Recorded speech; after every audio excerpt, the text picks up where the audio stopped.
The two factors to be considered in an act of will are the motive and the driving force. The idea or motive is a temporary aim or goal of the will.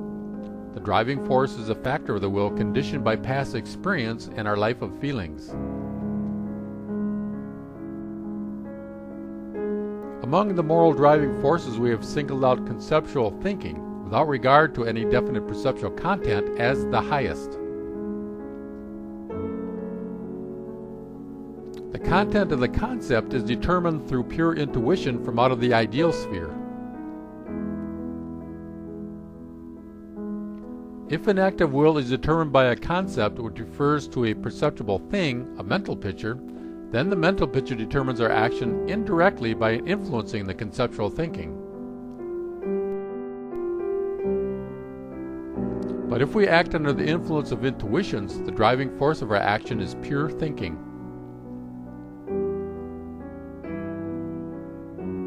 Pure thoughts are ones that don't refer to perceptible things. Among the motives, we have singled out conceptual intuition as the highest.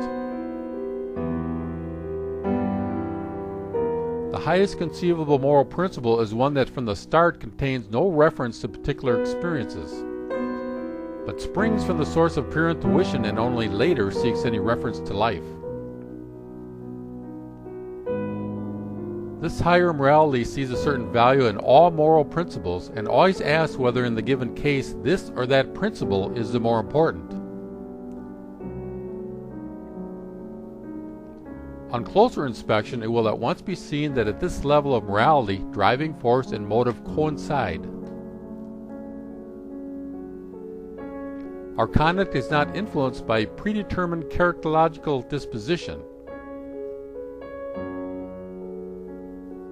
Our conduct is not influenced by the external authority of an accepted moral principle.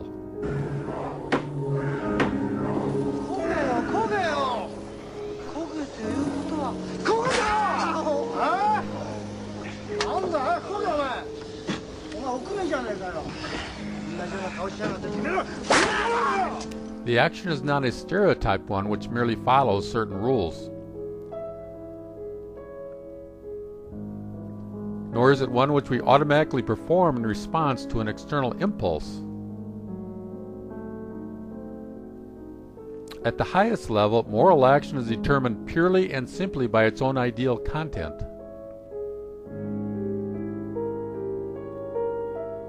Out of pure thinking, there can flow impulses to moral action that are no longer determined by anything but pure spirit.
Such an impulse to moral action that flows out of pure thinking requires the capacity for moral intuitions.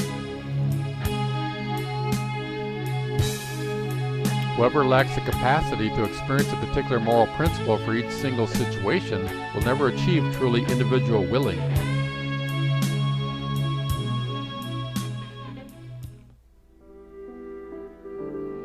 Pure thinking is a fact demonstrated in the inner experience of mathematics. Mathematical thinking streams up entirely from our inner being.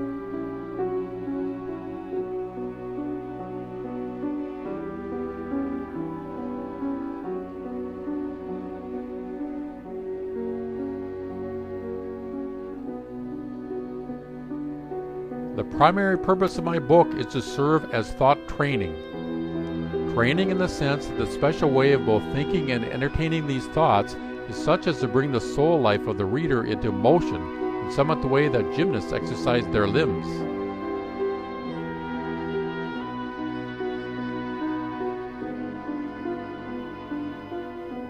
The philosophy of freedom demands that one shall think actively. Most people are only able to think passively, finding active thinking impossible.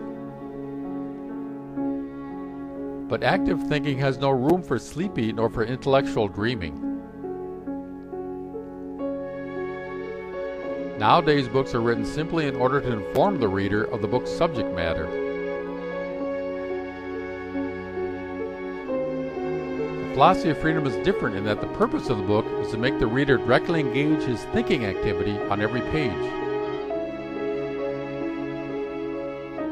It was intended to involve the reader, page by page, in the actual activity of thinking, to serve merely as something like a musical score, read with inner thought activity as the reader advances on his own from thought to thought.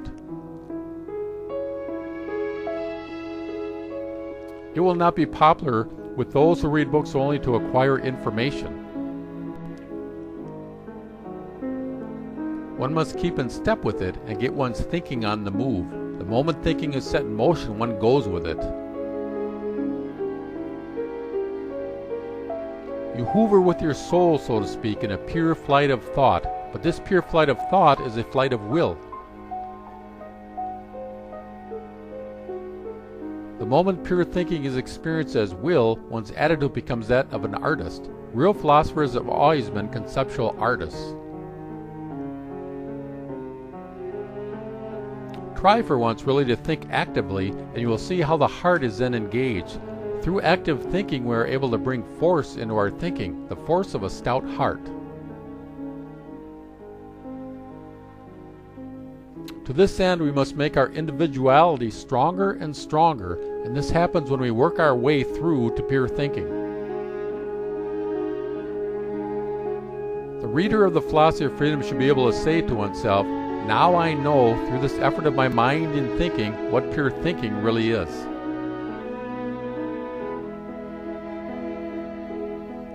Then what I should like to call modern clairvoyance ceases to be anything miraculous.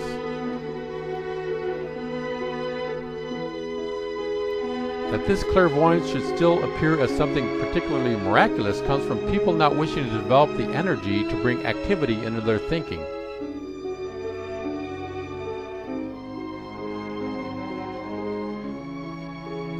Kant's principle of morality, act so that the basis of your action may be valid for all men, is the exact opposite of ours. His principle means death to all individual impulses of action.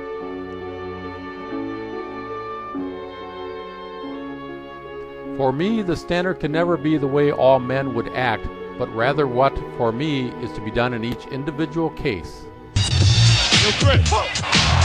I am Chris Parker. I am presently a rap artist. I am presently a human being. Before anything, you have to first rock yourself. Then you can rock the audience. Chris Parker is in touch with his feelings, his opinions, his ethics. He has a passion to express yourself just as I'm expressing myself. The truth will rise to the top and be the most powerful thing. Ethics is something that is used in the crossroads of life. Every day you come to a crossroad. It's either you stop or you go. Decisions do make people move forward or backwards or sideways. That defines you.